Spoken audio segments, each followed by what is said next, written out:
Aujourd'hui, portrait d'une jeune entrepreneuse qui adapte les équipements sportifs à la morphologie des femmes.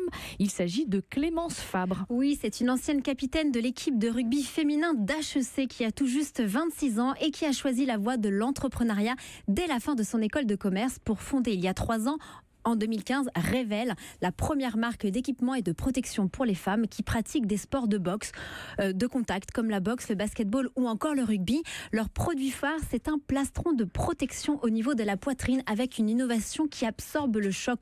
Comment? Avec une mousse souple justement qui se rigidifie à l'impact. Aujourd'hui, l'équipe compte 4 personnes, les deux cofondatrices et 2 salariés. Et toute cette aventure lui est venue de ses origines du Sud-Ouest, mais aussi de sa rencontre avec Laetitia, son associée. Je suis issue d'une famille originaire du Sud-Ouest, du Béarn et du Lot-et-Garonne. Et donc, je baignais dans l'univers du rugby par mes oncles, mon père, mon grand-père qui pratiquait le rugby. Mais ce n'était pas forcément très féminin de leur point de vue. Ma rencontre avec Laetitia en prépa m'a amenée à débuter le rugby en école.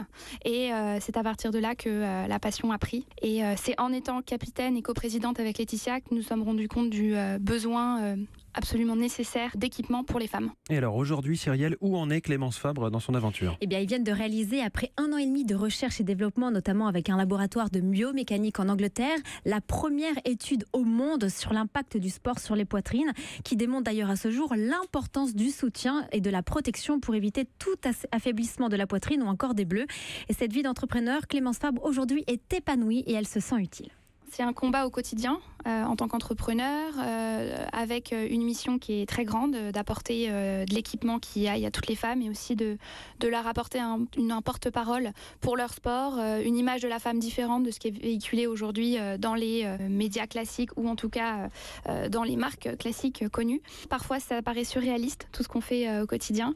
On est une toute petite équipe donc on fait tout, mais en même temps c'est absolument passionnant et je pense qu'aucune personne de l'équipe ne se ferait faire autre chose aujourd'hui. Et sachez qu'à ce jour, ils ont déjà vendu plus de 300 plastrons. Et Clémence Fabre est d'ailleurs fière de dire que justement ces plastrons sont déjà portés par quelques joueuses de l'équipe de France du rugby et qu'elles semblent d'ailleurs être satisfaites. Autant de témoignages qui motivent justement aujourd'hui ces 2 jeunes fondatrices qui permettent aujourd'hui de porter la voix de la communauté de sportives. Et dès qu'elle ira mieux, Clémence Fabre vous promet, elle reprendra ses 4 à 6 heures de rugby par semaine. Bravo à elle, et vous pouvez retrouver le portrait de Clémence Fabre dans le magazine L'Étudiant du mois de février, en vente en kiosque actuellement.